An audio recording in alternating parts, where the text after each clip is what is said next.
Audio Jungle.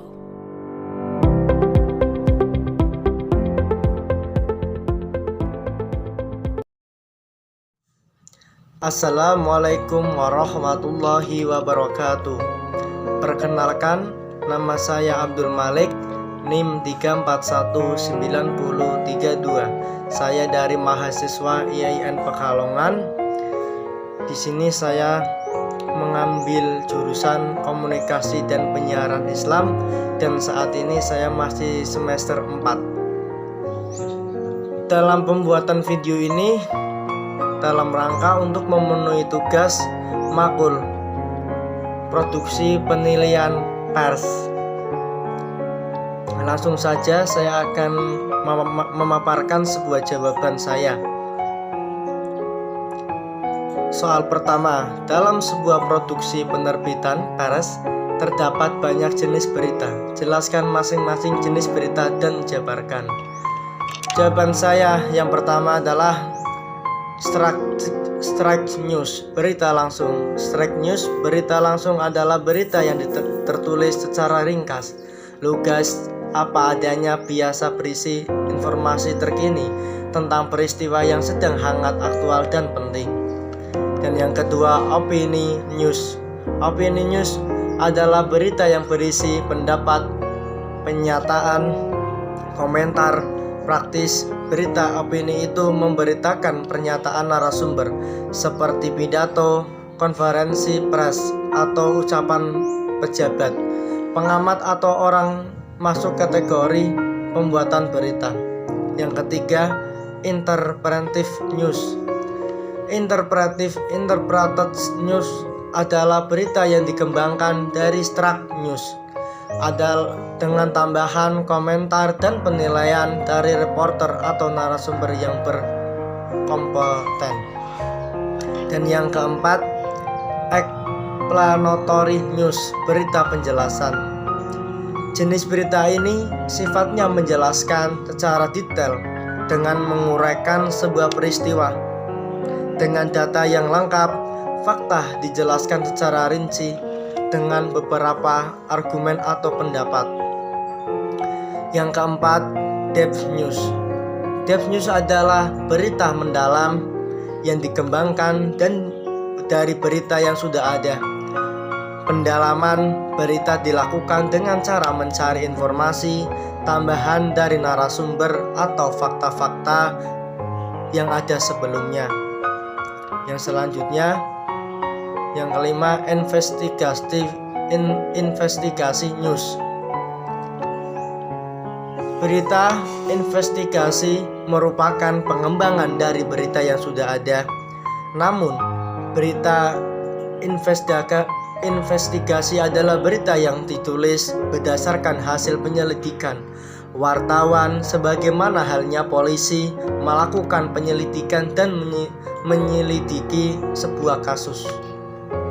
Dan yang keenam, comprehensive news, merujuk pada berita yang berisi laporan mengenai fakta dari suatu peristiwa yang ditinjau secara menyeluruh dari berbagai aspek dan sudut pandang. Selanjutnya, soal yang kedua. Di tengah disrupsi perkembangan pers, lahirlah media online. Bagaimana teknis dan syarat pendirian pers online? Jawabannya, teknis dan syarat pendirian pers online dalam pasal 1 angka 2 UU Pers. Perusahaan pers adalah badan hukum Indonesia yang menyelenggarakan usaha pers, meliputi perusahaan media cetak, elektronik, dan kantor berita, serta perusahaan media lainnya yang secara khusus menyelenggarakan, menyiarkan, dan menyalurkan informasi. Pasal 9 ayat 2 UU Pers, setiap perusahaan pers harus berbentuk badan hukum Indonesia. Namun sayangnya tidak dijelaskan lebih lanjut mengenai badan hukum. Seperti apa yang harus dipilih, apakah PT, yayasan, atau koperasi, Tapi pada ranah praktik, perusahaan pers lebih banyak memilih bentuk badan hukum PT. Antara lain yang diperlukan pengesahan dari materi hukum dan HAM, syarat domisili, NPWP, SIUP, TDD, yang selanjutnya izin teknis lainnya dari departemen teknis terkait. Jadi, untuk mendirikan sebuah media press online harus sesuai dengan ketentuan perundang-undangan, yaitu salah satunya berbadan hukum. Selain itu, dalam melaksanakan kegiatan jurnalistik, perusahaan pers juga harus tetap mengacu pada UU Pers, Kode Etik Jurnalistik, serta pedoman yang ditetapkan oleh Dewan Pers. Soal yang ketiga, setiap lembaga pers dipastikan terdapat rubrikasi program maupun konten. Menurut Anda, bagaimana merancang rubrikasi program atau konten yang baik? Jawabannya, menurut saya, rubrikasi merupakan pengelompokan materi tulisan berdasarkan topik agar mempermudah pembaca mencari informasi yang dibutuhkan. Caranya menyusun: 1. Junjung tinggi visi dan misi serta rancangan. 2. Kenali konsumen, media serta kebutuhan dan keinginan. 3. Pertimbangkan ketersediaan sumber daya manusia dan kontribusi konten dari penulis non-redaksi. Yang keempat, harus juga diperhatikan tentang sumber data, narasumber, dan observasi.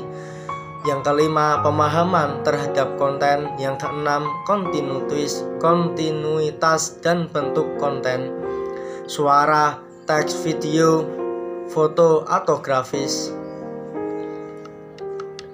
Dan yang soal keempat, apa yang Anda ketahui tentang konvergensi media? Berikan contoh model konvergensi sebuah media. Yang saya ketahui tentang konvergensi media adalah proses penggabungan berbagai bentuk isi media yang terdiri dari teks, foto, gambar, video, serta animasi yang dapat ditampilkan pada satu platform seperti telepon seluler, laptop, televisi, dan komputer. Contoh media cetak, radio, televisi, internet. Bersama dengan teknologi portable dan interaktifnya melalui berbagai platform presentasi digital. Dan soal yang selanjutnya, soal yang terakhir, soal kelima. Dalam mendirikan sebuah lembaga pers telah diatur ketentuannya dalam UU No 40 tahun 1999. Apa yang harus dipenuhi dalam mendirikan sebuah lembaga pers? Jawabannya, perusahaan pers harus berbentuk badan hukum Indonesia. Selanjutnya, perusahaan pers memberikan kesejahteraan kepada wartawan dan karyawan pers dalam bentuk kepemilikan saham dan atau pembagian laba bersih serta bentuk kesejahteraan lainnya. Selanjutnya, perusahaan pers wajib mengumumkan nama, alamat, dan penanggung jawab serta terbuka melalui media yang bersangkutan, khususnya untuk penerbitan pres ditambah nama dan alamat percetakan. Yang selanjutnya, perusahaan pers dilakukan memuat iklan yang berkaitan dengan merendahkan martabat agama atau mengganggu kerukunan antar umat beragama. Dilarang memuat iklan minuman keras, narkotika, psikotropika, dan zat adiktif lainnya. Dan tidak boleh ada iklan peragaan wujud rokok atau pengguna rokok. Menurut saya, Sekian dulu jawaban yang bisa saya berikan, kurang lebihnya mohon maaf. Wassalamualaikum warahmatullahi wabarakatuh.